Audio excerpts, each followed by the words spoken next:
Dulu gue beranjak dari kalau lu nggak terima Tuhan, kalau lu nggak Kristen, lu nggak mungkin selamat. Pada titik ini, gue nggak terlalu yakin.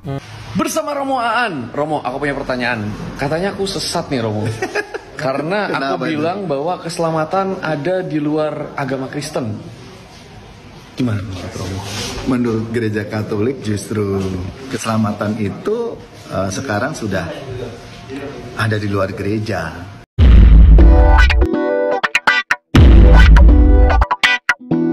Shalom semuanya. Shalom. Apa kabar? Baik. Oke, pada kesempatan ini kita akan mendengarkan firman Tuhan yang terambil dalam Yohanes pasal 3 ayat 16. Mari kita baca. Oke, saya akan membacakan kepada saudara semuanya. Sekali lagi, Yohanes pasal 3 ayat 16. Demikian bunyinya.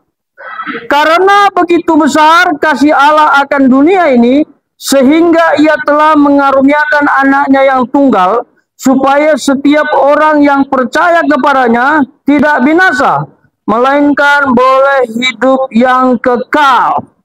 Tema kita pada hari ini adalah Allah menyelamatkan orang berdosa. Siapa di sini yang sudah percaya diselamatkan Allah? Siapa yang percaya bahwa kamu sudah diselamatkan Allah? Bagus sekali. Nah, bagaimana Allah menyelamatkan orang berdosa? Dengan apa dia menyelamatkan orang berdosa? Yang pertama, berdasarkan ayat ini, Yohanes 3 ayat 16, Allah menyelamatkan orang berdosa dengan kasih-Nya. Coba kita lihat ayatnya. Di bagian yang pertama, karena begitu besar kasih Allah akan dunia ini. Kasih Allah besar akan dunia ini. Kasih Allah dahsyat bagi setiap manusia. Itu sebabnya dia mau menyelamatkan orang berdosa. Allah mengasihi kita, saudara-saudara. Kasih Allah itu tak terbatas. Tidak seperti manusia yang terbatas. Tapi Allah itu luar biasa, tak terhingga luasnya. Bahkan tidak ada objek yang bisa menggambarkan kasih Allah. Itu yang pertama. Jadi jangan ragukan kasih Allah. Kita harus sanjung, kita harus puji kasih Allah yang dahsyat itu. Dan kasih Allah itu untuk semua umat manusia. Untuk seluruh ciptaannya. Amin. Nah, yang kedua, Allah menyelamatkan orang berdosa itu karena anaknya. Karena kasihnya tadi, ia mengutus si anaknya. Dalam ayat berikut, kalimat berikut, coba lihat. Dikatakan apa di situ? Sehingga ia telah mengaruniakan anaknya yang tunggal, supaya... Nah, siapa anaknya dalam ayat ini? Yesus. Siapa anaknya dalam ayat ini? Yesus, Tuhan Yesus. Nah, kasih Allah yang dahsyat tadi itu mengaruniakan anaknya. Atau bahasa teologianya inkarnasi. Allah itu inkarnasi artinya menjadi manusia, mengambil rupa manusia. Tujuannya untuk apa? Menebus manusia dari dosa. Jadi anaknya di sini adalah Yesus, Allah yang menjadi manusia, yang sudah diberitakan oleh para nabi. Ribuan tahun lamanya, banyak kitab mencatat tentang Allah yang akan menjadi manusia. Orang-orang Yahudi mengenalnya dengan istilah Mesaya atau Mesias. Jadi berita ini bukan berita omong kosong. Sudah disampaikan oleh para nabi. Misalnya, kitab Mika pasal 5. Dan ada di Yesaya pasal 53. Semua itu mengarah kepada Allah yang akan menjadi manusia. Yesaya 53 jelas mencatat bahwa dia adalah hamba yang menderita. Dan dia menanggung kita, menanggung pelanggaran kita, dan digenapi dalam perjanjian baru waktu dia disalib. Itu. Jadi kasih Allah ini yang luar biasa sehingga dia mau menjadi manusia.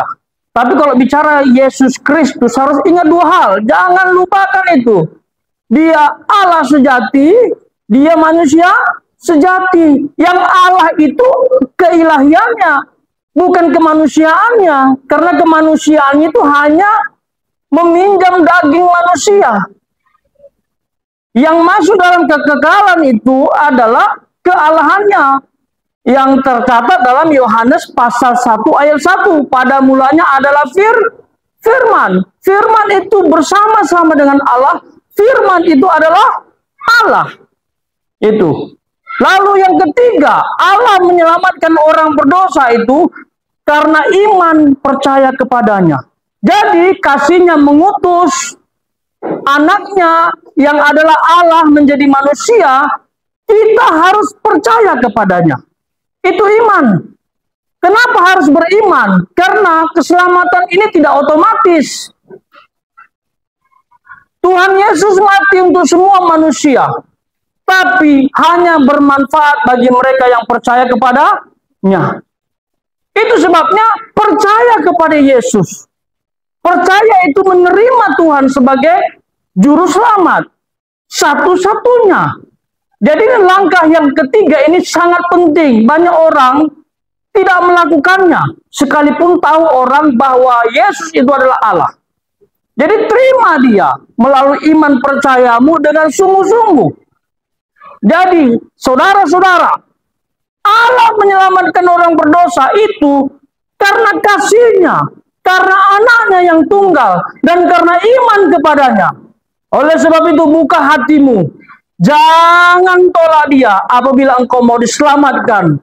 Karena tidak ada keselamatan di luar Yesus. Bukan seperti aliran yang terbaru. Kristen progresif. Keselamatan ada di luar Yesus. Itu omong kosong. Dia sedang melecehkan salib Kristus. Keselamatan hanya ada dalam Yesus. Anda percaya diselamatkan, tidak percaya neraka atau penghukuman kekal. Siapa yang mau percaya Yesus? Terima dia. Tuhan Yesus memberkati. Tepuk tangan untuk Tuhan.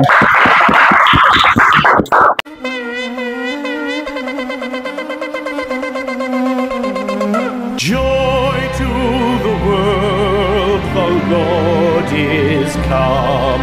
Let earth